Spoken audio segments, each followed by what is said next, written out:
তোর কাছে বিড়ি আছে তো দে তো একটা। তুই তো কেলা এখন একটা বিড়ি খেলি। মনটা ভালো লাগছে না রে। তোর আবার কিসের মন খারাপ? সামনে পরীক্ষা, রেজাল্ট ভালো করতে হবে। আমাদের ঘরের অবস্থা ভালো নাই, একটা চাকরি পেতেই হবে, নাহলে পেলে আমাদের ফ্যামিলিটা কিভাবে চলবে? আমি তোর মতো এত চাপ নিই না কেলা, যা আছে কপালে তাই হবে সকালে।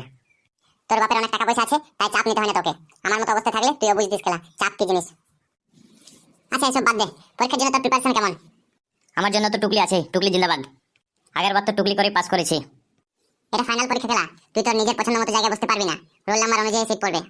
আমি তো বেশ বিন্দাস ছিলাম, তুই তো কেলা ভয় ধরিয়ে দিলি। যদি ফার্স্ট বেঞ্চে সিট পড়ে যায় তাহলে কেলা কি হবে? এই আমি ঘর যাচ্ছি, দুদিন সময় আছে, একটু রিডিংটা দিই। শেষ বয়সে হরিনাম করে লাভ নাই খেলা। না না আমি চললাম, ফেল করে গেলে আমার গার্লফ্রেন্ড আমাকে ছেড়ে চলে যাবে কেলা।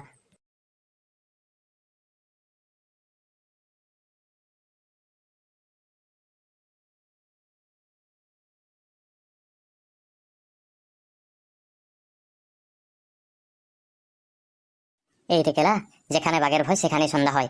আমার কেলা ফার্স্ট বেঞ্চে সিট পড়তে হলো, এবার কেলা কি করে টুকলি বার করবো? হেই, তুমি কিছু না লিখে চুপচাপ বসে আছো যে? আধ ঘন্টা হয়ে গেল।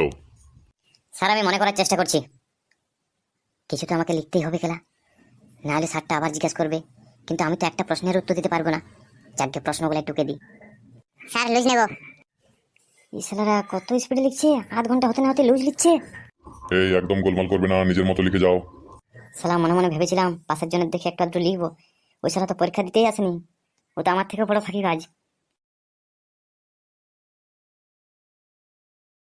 আসুন আসুন জলদি চলে আসুন, গরম গরম চপ সিঙ্গাড়া খেয়ে যান, এত কম দামে আর কোথাও পাবেন না।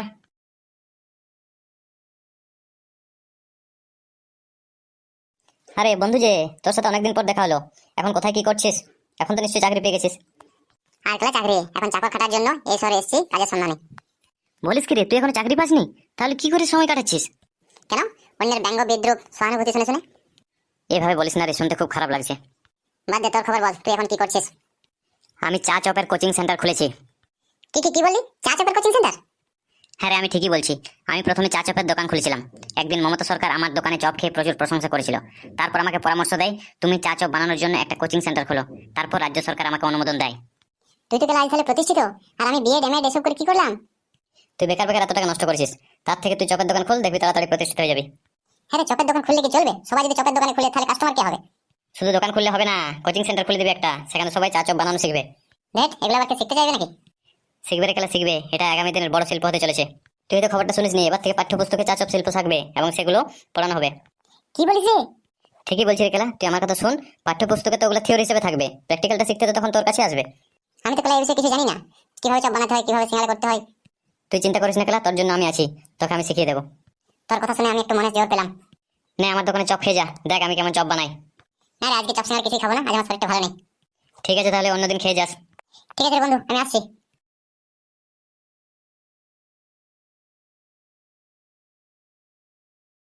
সাচি বাবু স্টুডেন্টদেরকে কিছু কথা বলতে চাই। তোমরা তো খেলা সবাই পড়াশোনা করছো, হয়তো তোমরা ভীষণ শিক্ষিত হবে, জ্ঞানের ভান্ডার পূর্ণ থাকবে, কিন্তু কাজ?